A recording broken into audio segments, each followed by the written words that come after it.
Creating a window or recess in your book cover adds a unique and interesting feature to your book, but it also presents a unique set of challenges if you want to cover it with paper or book cloth. It's a challenge because the opening forces the covering to go the opposite direction of what you're used to when covering the corners of your bookboard. When you cover the outside corners, you generally need to reduce the bulk of material while leaving enough behind to cover up the bookboard, so you need to cut material away.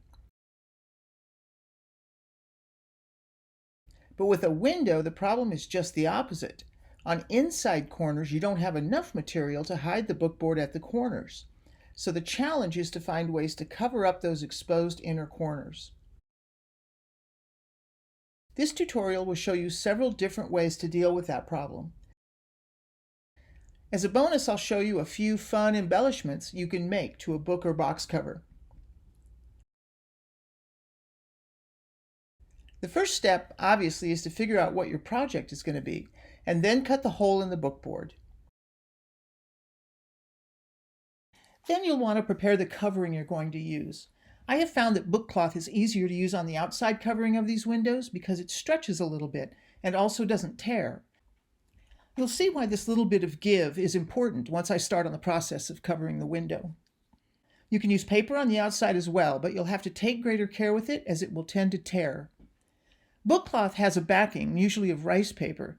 In addition to making it stronger, it also helps stabilize the fabric and make it more appropriate for gluing. If you want to learn how to make your own book cloth, I have a couple of videos showing you how. You can view those here. The first step, no matter what you're going to be doing with the window ultimately, is to glue the covering to the outside of the front of the bookboard.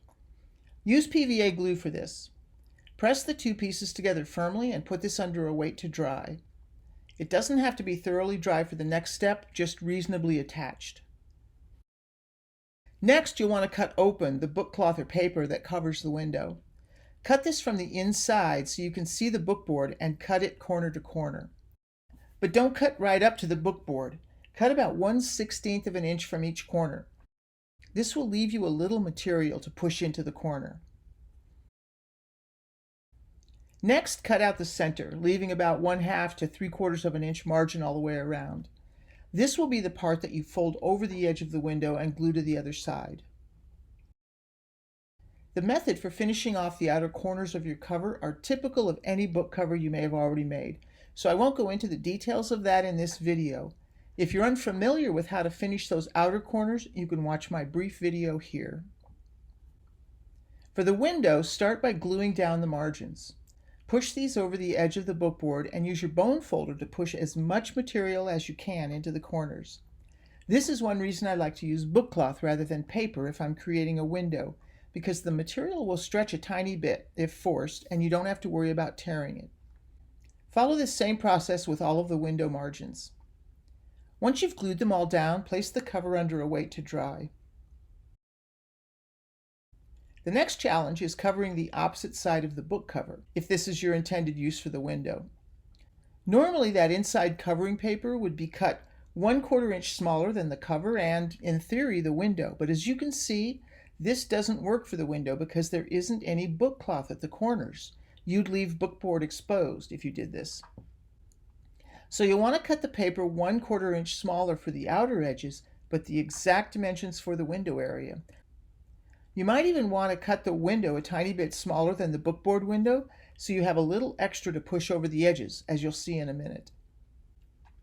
Turn this piece over on a piece of scrap paper and apply PVA glue to the entire surface, making sure all of the outer edges are thoroughly covered as well as the edges around the window. Place this on the bookboard, being particularly careful of the placement around the window area. You want this to be as precise as possible. Press all of this down firmly with your bone folder, using a barrier paper to make sure you don't mar the paper. It might be a bit fragile at this point because it will be damp from the glue.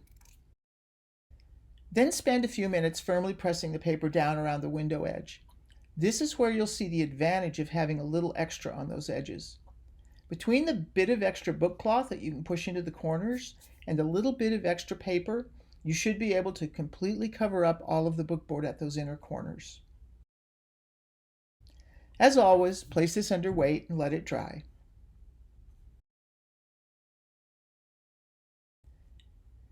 At the end of this video, I'll show you some ways to embellish a window. But first, here's another technique for getting all of the bookboard covered when you're making a window. So this next method starts out exactly the same way as the first method by gluing the book cloth to the outside after you've cut the window in the bookboard. Then trimming the book cloth in the window after leaving margins that you can fold over and glue to the back side. Now, before gluing down the margins, cover the inside corners with something else. You could use scraps of book cloth, paper, rice paper, or, as I'm using here, washi tape. I like using this tape because it's thin and has its own adhesive. It's also archival. Choose something that has a color or pattern that will blend in with the book cloth you are using, so it will basically disappear. Cut small pieces of whatever you decide to use and cover the bookboard at the corners. Obviously, if you're using something other than tape, you'll need to glue these pieces down. Use your bone folder to force the pieces into the corner if necessary. The goal with these small pieces is to cover the corner area, and using smaller pieces makes this easier. Once you've covered all of the corners, you can glue down all of the book cloth margins just like the other method. Once again, try and stretch the book cloth at the corners a little if you can using your bone folder. Now it just needs to be glued to the appropriate box segment to finish off the window. You can see my detailed videos about constructing a box like this here. This last method isn't technically a window at all, but the process is similar, so it seems appropriate here. For this cover, I've embedded some Lego pieces that can be built upon with more Lego pieces. This method would also be useful if you wanted to place any sort of object into a depression or recess on your cover. For instance, you might fill the hole with another piece of bookboard that's been covered with a different fabric, or one of those photos that's been embedded in acrylic. There are lots of possibilities. The key to this method is that you will have 2 or more layers of bookboard, depending on the depth of the object you want to embed. In this case, I have 2 layers with holes cut into them to match the thickness of the Lego, then 1 more piece of bookboard for the backing. Cut all of this bookboard according to the needs of your project. Make the holes a little bit larger than the object because you'll be adding book cloth around all sides of the hole, and this will add some thickness. Glue the pieces together using PVA glue. Place this cardboard sandwich under weight for a little while to ensure that the pieces are firmly glued together. Then cover the front surface. Once again, I recommend book cloth for this instead of paper so that it will stand up to the stretching and manipulation that you will need to do. It's helpful to draw guidelines on the back side of the book cloth to make the placement easier.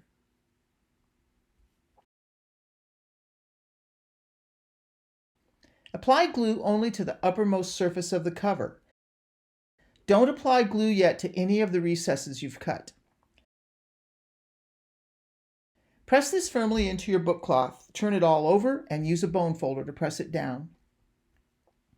I usually put some weight on this for a little while. By the way, in this case, when I say a little while, I mean minutes, not hours. The next step is to cut open the book cloth that is covering the windows. I usually have a template that was used to create the original holes, and I use this same template now to figure out where to cut the fabric, since the holes are temporarily covered up. Cut across diagonally, but don't cut all the way into the corner. Stop about 1/8 to 1/4 of an inch short of the bookboard at each corner. Once you have the fabric cut open, firmly press it down along the edges of the bookboard, forcing it into the corners. Then glue all of these flaps down. You can use your bone folder to push the book cloth firmly into the corners, but be careful not to push too hard, as it's possible to split the fabric. If you already have the object ready that goes into this recess, then you can glue that in now and weight everything down and let it dry. So those are some of the ways that you can add a window or a recess to a project. Next, I'll show you a few things that you can do to add embellishments to a window or a recess. One of my favorite things to use are eyelets. These are really simple to add if you have the right tools to punch the starting holes and set the eyelets. I have a lot of different hole punches, but my favorite tools for this are the Crop-a-diles made by We Are Memory Keepers. I have the regular punch as well as the Big Bite. The Big Bite is ideal for those areas that aren't right on the edge and are impossible to reach with a regular punch. They both punch two different size holes, 1/8 or 3/16 inch holes, and will accommodate eyelets with those base sizes. Eyelets come in a wide variety of colors and also in a standard or wide format. Also, some eyelets come as two pieces and have a backing that finishes off the backside, and some come as just a single piece, so the backside isn't quite as finished looking. These Crop-a-diles will accommodate either kind as well as the variety of sizes. If I'm using the one-piece eyelets, I sometimes find that I want to cover up the backside because it looks a little unfinished. This presents a problem because you don't want to cover up the hole. If the project is appropriate for it, I'll use washi tape to cover the back of the eyelets and then just re-poke the hole through the tape. The natural adhesive is pretty weak on this kind of tape, so for this particular application, I fortify it with a glue stick and burnish it down with a bone folder to make sure it stays stuck.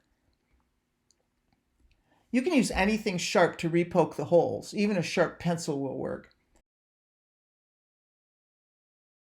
Do this right away while the glue is still wet so that you can press the tape down around the edges of the eyelets for a clean finished look.